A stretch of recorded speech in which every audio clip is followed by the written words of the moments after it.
Welcome back to Past the Pumpkin's Glow. Before we dive into today's eerie adventure, make sure to subscribe and hit the bell so you don't miss out on any of our haunting stories. Let's dive right into our stories tonight. The van, an old model with faded paint and a distinct 70s vibe, stood quietly at the end of the forested lane, its engine ticking as it cooled. I chose this particular model because of its character. Quirky driver's seats patched with mismatched fabrics, wood paneling inside that gave it a cozy, if not slightly claustrophobic, cabin-like feel, and a collection of small, oddly placed windows that offered a fragmented view of the surrounding dense woods. I had driven deep into the forest looking for solitude and a peaceful retreat from the chaos of city life, hoping to clear my mind and focus on my writing. The area was remote, the nearest town a good hour's drive away, with only the occasional deer or rabbit as neighbors, or so I thought. At first, everything seemed perfect. The solitude was profound, marked only by the sound of the wind rustling through the trees and the occasional bird song. However, by the third night, the atmosphere began to change. It started with noises, strange, inexplicable sounds during the night, scratching as if from nails or branches against the van's outer walls, and footsteps, unmistakably human, circling around the small space. Each night, the footsteps seemed to grow closer, more deliberate. I tried to dismiss them as the product of a stressed mind or animals roaming the area, but the persistent sense of being watched began to gnaw at me. Then came the encounter that turned my retreat into a nightmare. It was a night shrouded in mist, the moon obscured by a thick cover of clouds. I lay in my bed when I heard it, the subtle but distinct click of my van door handle. Frozen, I listened as someone stealthily maneuvered the door open. The dim light from my bedside lamp cast shadows, and there, in the doorway, stood a figure, tall, broad-shouldered, obscured by darkness. My heart raced as the figure stepped inside, a faint smell of tobacco and wet earth entering with him. Panic set in, but survival instincts quickly took over. I reached quietly for the heavy flashlight I kept by my side and waited as the intruder crept closer. Just as he was nearly upon me, I swung the flashlight with all my might, striking him across the face.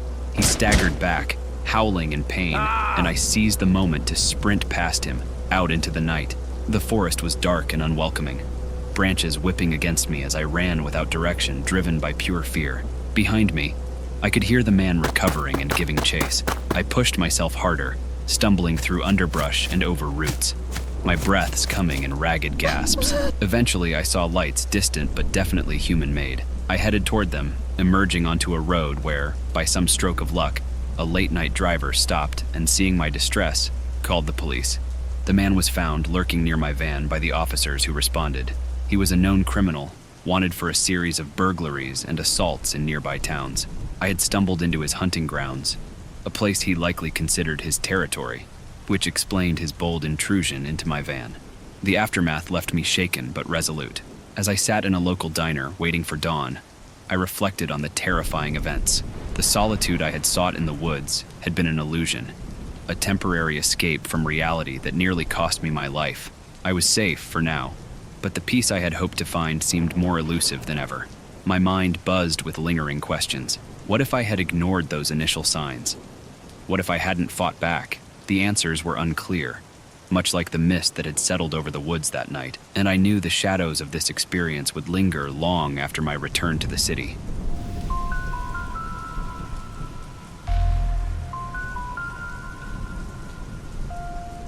It was a little after 3 a.m. on a chilly Thursday night, or rather early Friday morning, and my eyes were heavy with the sleep I hadn't gotten yet. The 24-hour convenience store I worked at was a beacon of fluorescent light in the otherwise dark suburb, a place for night owls, last-minute shoppers, or just the lonely looking for a place to be. Mostly, though, it was quiet, and I liked it that way. I'm Sam, a college student working this job to pay off some bills, and tonight, like most nights, I was on autopilot.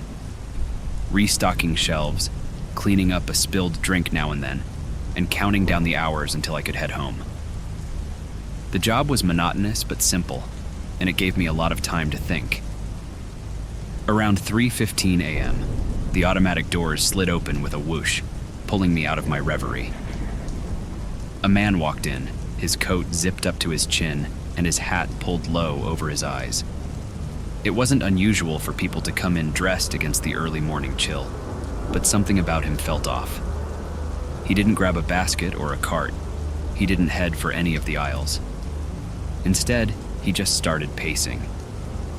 At first, I watched him discreetly from behind the counter, pretending to organize receipts and count cash. He walked from the entrance to the back of the store, then turned around and did it again. His hands were buried in his pockets, his head bowed. He looked up occasionally, his eyes darting around the store, never meeting mine. Deciding it was best to keep busy, I continued restocking some shelves near the counter, keeping an eye on the man. The store was quiet, the only sounds the low hum of the refrigerators and the soft, incessant buzz of the overhead lights. Then, without warning, the calm shattered. A loud crash echoed as the man accidentally knocked over a display of chips. He froze, and so did I. Our eyes met for the first time, and there was a sharpness in his gaze that sent a chill down my spine. I muttered a quiet, "It's okay, I'll pick it up," trying to sound casual.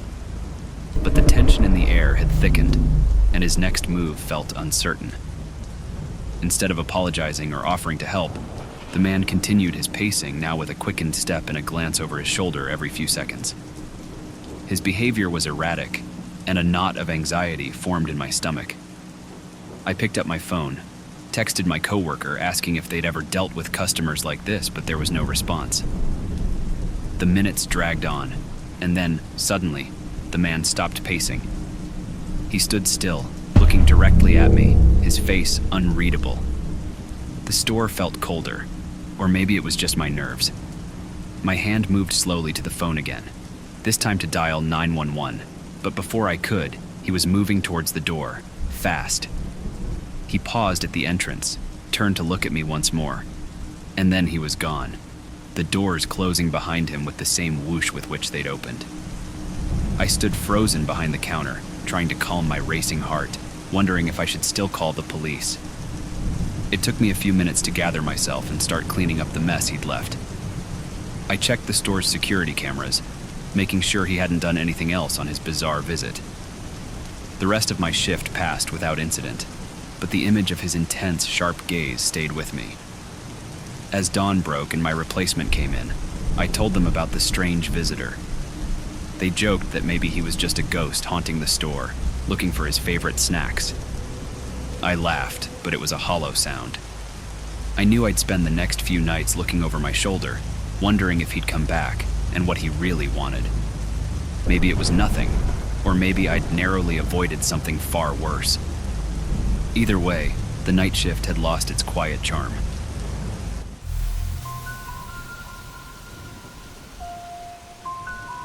You know, I always liked the quiet. There's something about being alone in nature that really clears your mind. No noise, no rush, just the sound of the wind in the trees and your own footsteps on the trail. That's what always drew me out into the woods. Last summer, I decided to really push my limits and explore some new areas. There was this one trail in particular, off the beaten path, supposedly a hidden gem that not many knew about. That's exactly what I was looking for, or at least I thought it was. The idea was to disconnect from everything. I planned to take my camera, maybe get some shots of the sunrise from a hilltop, spot some local wildlife, and just enjoy the solitude. I packed up my gear the night before, double-checking everything. I had my map, a compass, enough water for a day, and some snacks. I went to bed early, excited for the day ahead. The morning dawned bright and clear, perfect for a hike. I drove to the trailhead just as the sun was rising, the sky painted in strokes of pink and orange. It was beautiful, serene, exactly what I needed. The trail was barely marked, just a narrow path winding through dense woods. It felt like stepping into another world. As I walked, I noticed how unusually silent it was. No birds chirping, hardly any signs of wildlife at all. It was eerie, but I pushed those thoughts aside, focusing on the beauty of the untouched forest. About 5 miles in, that's when I stumbled across it. A campsite, if you could call it that. It looked more like a makeshift shelter than a place someone would voluntarily spend the night.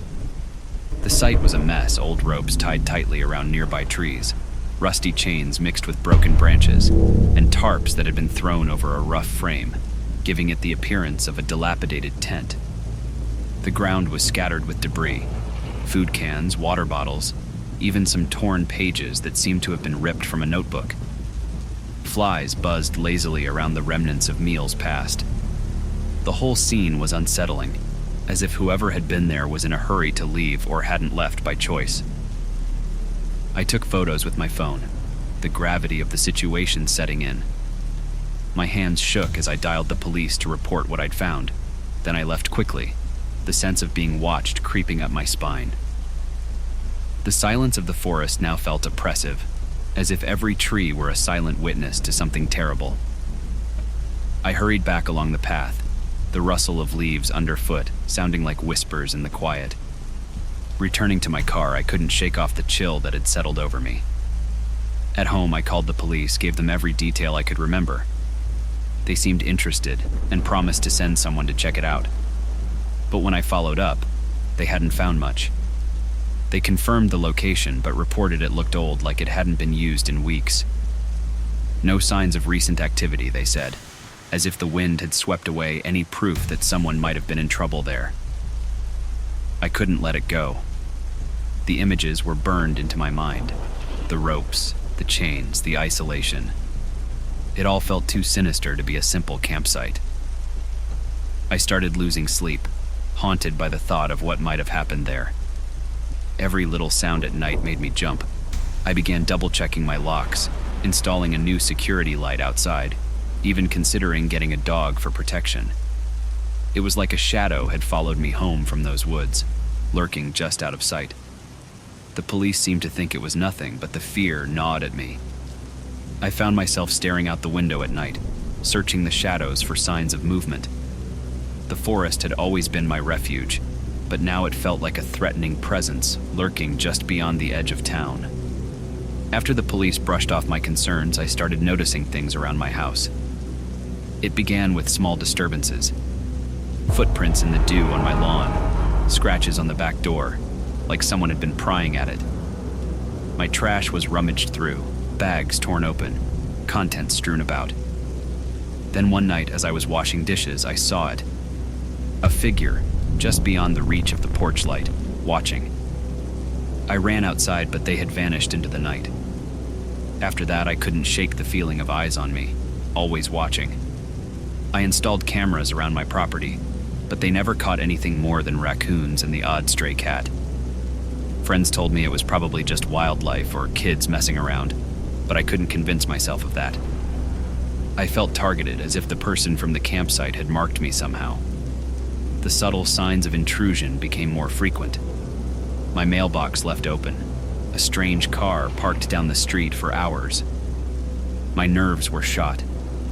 It felt like the barrier between my peaceful life and the chaos of the world had been torn away, and now I was exposed, vulnerable to any hidden danger that might be lurking out there.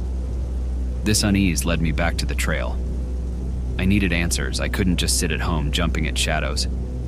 I convinced a friend to come with me, thinking there was safety in numbers. We walked the same path I had taken before, but this time we were not alone.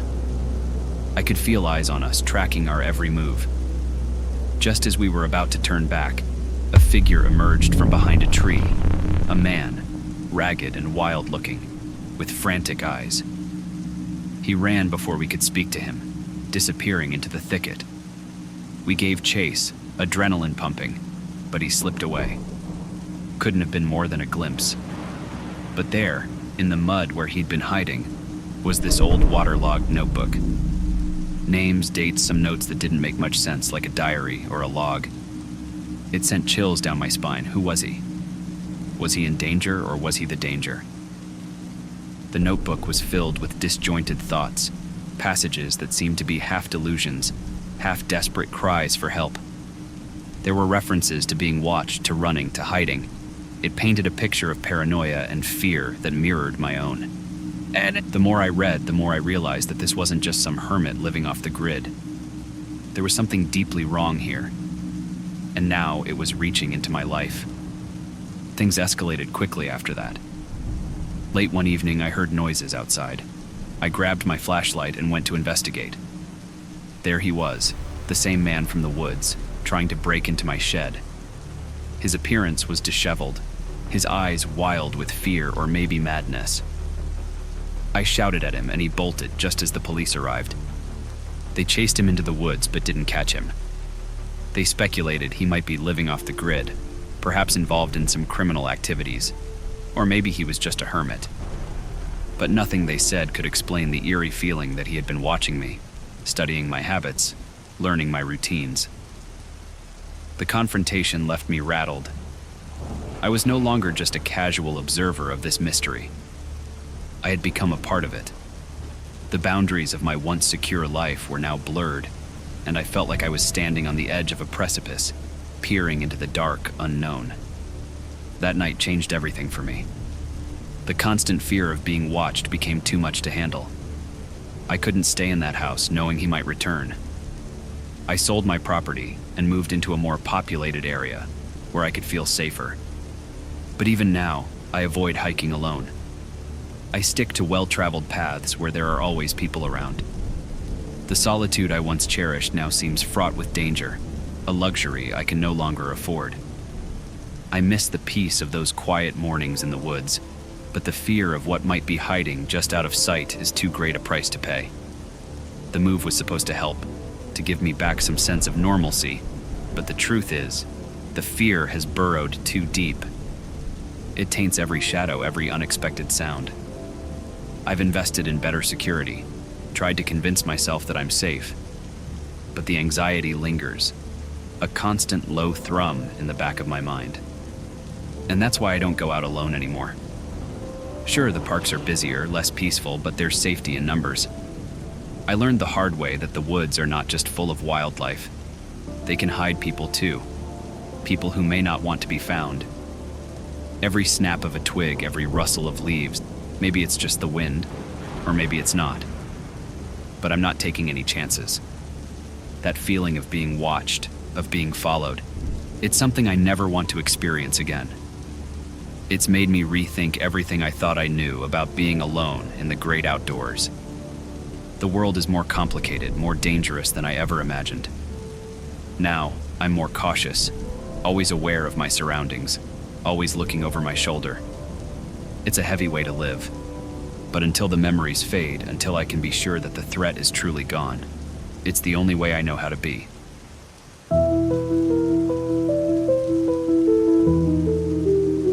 When I moved to the suburbs, I was really looking for peace. The neighborhood seemed perfect with friendly folks and neat little houses. It felt like I'd made the right choice. Keeping up with my jogging routine here felt right at home too. But then things got weird. One evening while the sun was going down, I noticed this guy standing way down the street.